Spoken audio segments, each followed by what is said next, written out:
This hearing is of vital importance to ensure the safety of our national airspace, and I want to thank our Chairwoman Cantwell, Ranking Member Cruz, and Ranking Member Moran for their help in making this hearing happen. Too much of our nation's air traffic control equipment, technology, and infrastructure is outdated. Today, we will have an opportunity to hear from stakeholders about the challenges these aging systems create for our air traffic controllers and what needs to be done to keep our airspace safe. We will be hearing from the Government Accountability Office Information Technology and Cybersecurity Director, Kevin Walsh. Thank you for being here. National Air Traffic Controller Association Chief of Staff, Dean Acopelli. Hopefully I said that correctly. Thank you. Airline Pilots Association President, Captain Jason Ambrosi. Welcome. Professional Aviation Safety Specialist President, Dave Sparrow. Thank you. And Reason Foundation Senior Transportation Policy Analyst, Mark Scribner. Thank you for being here. Before I proceed to my opening statement, I want to just make a comment that I am saddened to learn of FAA Administrator Whitaker's plan to resign next month. His leadership has been invaluable during this critical time in aviation safety. His oversight of Boeing production has been essential, and I hope the efforts he spearheaded on that front will continue. Our aviation system is safer because of his service, and we are grateful to him for it.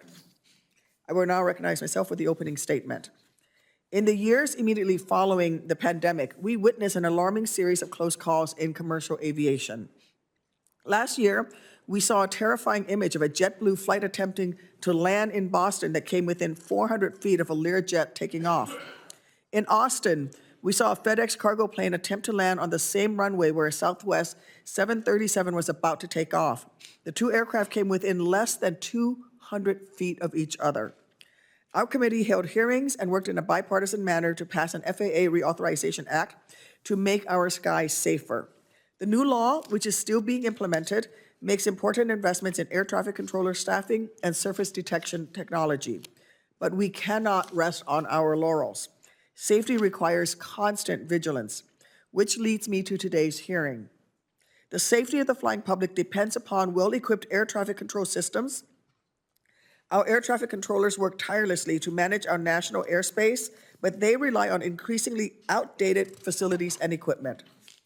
Following the January 2023 NOTAM system outage, which resulted in 1,300 flight cancellations, nearly 10,000 delays, and a shutdown of the national airspace, the FAA conducted an operational risk assessment to evaluate the sustainability of all air traffic control systems.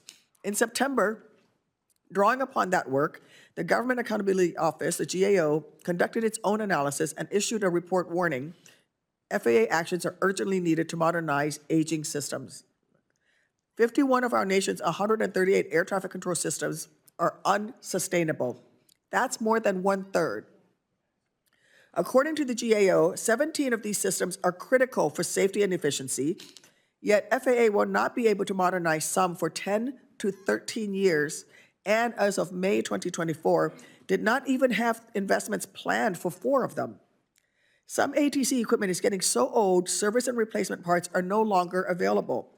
For example, replacement antennas are no longer available for beacons used to determine the location of some aircraft during the en route portion of their flight. Manufacturer support is no longer available for the most common types of equipment and in instrument landing systems, which FAA maintains at our airports. Worse, when FAA replaces aging equipment, the process sometimes takes so long, the new equipment is outdated by the time it actually gets deployed. To be clear, keeping FAA properly equipped is not an entirely new issue. It has challenged lawmakers and administrations from both parties for decades. What's new, however, is the context in which we find ourselves.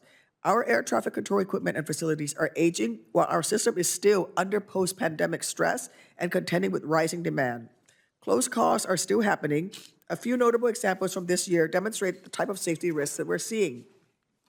In April, a JetBlue Embraer 190 had to abort takeoff at Reagan National Airport when a Southwest 737 was about to cross the same runway.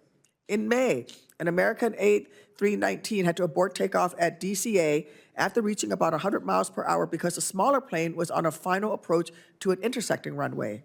In September, an Alaska Airlines 737 aborted takeoff in Nashville to avoid a Southwest 737 that was about to cross the same runway. The Alaska plane braked so hard its tires blew out, reportedly.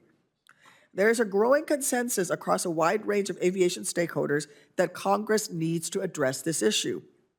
We need modern, sustainable air traffic control systems to keep the flying public safe. And I look forward to hearing from our witnesses about how best we can achieve that.